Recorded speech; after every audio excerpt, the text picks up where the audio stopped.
Hi, this is Chris from Orange Coast College's Art Department, going over my workspace setup. Now, let's first start with some lighting, and I'm very fortunate. I'm in an art studio on campus, and I've got some really large windows. I've also got overhead lighting that's pretty even, but I've set up some small LED light panels. And these guys are nice. I've got them on both sides here. And this is nice to give me super balanced lighting. So if you see, I can put my finger here and I don't have much shadow at all.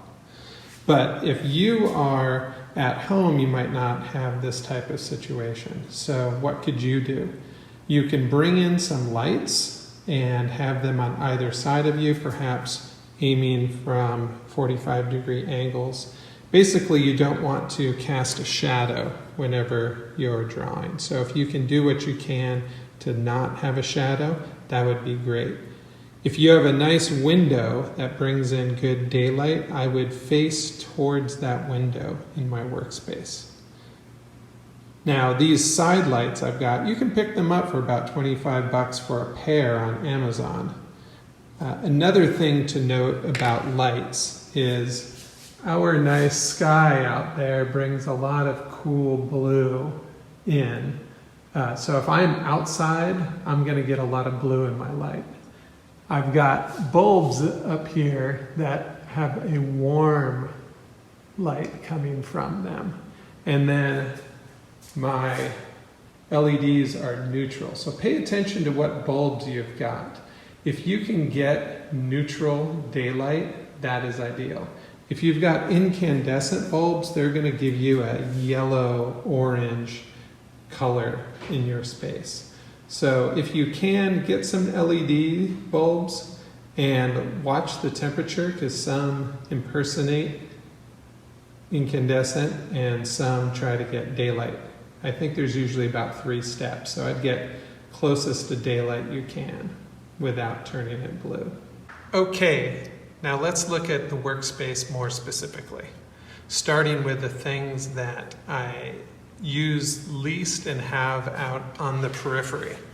Let's start with this. This is a color chart of the colors in my palette, and they show me what dried versions of those colors are, as well as when I'm glazing over another color. So this is good to have. They also remind me of the name, so it's good to have at hand. Up here we've got some tissue for blotting. This is kind of an eraser. If you make a mistake, you want to be able to grab it rapidly to blot out what you just did if you want to get it back taken up off the paper. One thing to note, Kleenex facial tissue is probably the best thing to have because it's absorbent and there's no pattern to it. Whereas toilet paper and paper towels sometimes have a pattern to them, and that can leave a print on your paper. Next, I've got a squirt bottle with clear water, and if my paints are dry, because I haven't painted in a while, I can come by and give each little well a squirt, and that'll soften them up and get them ready to be used. Over on this side, I've got some brushes I don't use too often, as well as a natural sponge.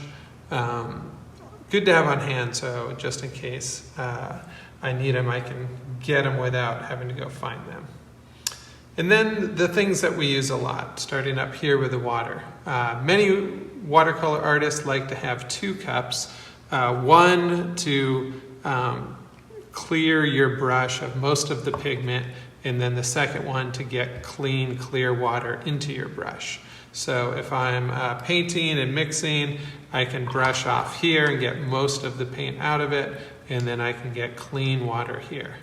Honestly, I usually use a really big single water container, and then I just change the water out of it pretty regularly. Underneath my water cup, I've got a roll up of paper towels, and this is because you don't always want to have this much water in your brush. So it's just right here and handy to wipe off on it. And if I need to get it really dry, I can just do this Sometimes you'll use a super dry brush to lift water and paint off of your paper. Right over here, these are the brushes I use mostly, and they're on their own paper towel just because they go down wet a lot and it keeps the table from getting wet. We've got a number 8, number 10, 1-inch flat, and then some really small detail brushes. Don't paint with these, paint with these. These are just for twigs and hair and grass and stuff that's really small.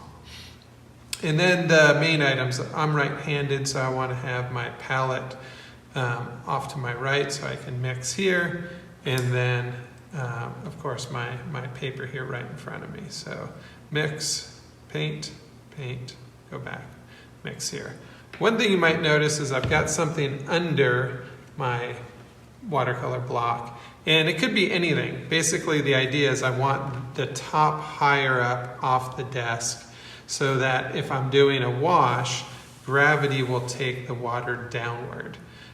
So flat washes, you may want a tilt to your paper, but if you're doing on-paper wet blending, you probably want your block flat so that the paint disperses evenly in all directions. So there you have it. There's my setup. Just remember again, keep attention to what color of light you've got in your space. The more neutral to daylight you can get, the better. Now it's your turn. Let's get your workspace set up and start having fun painting watercolor.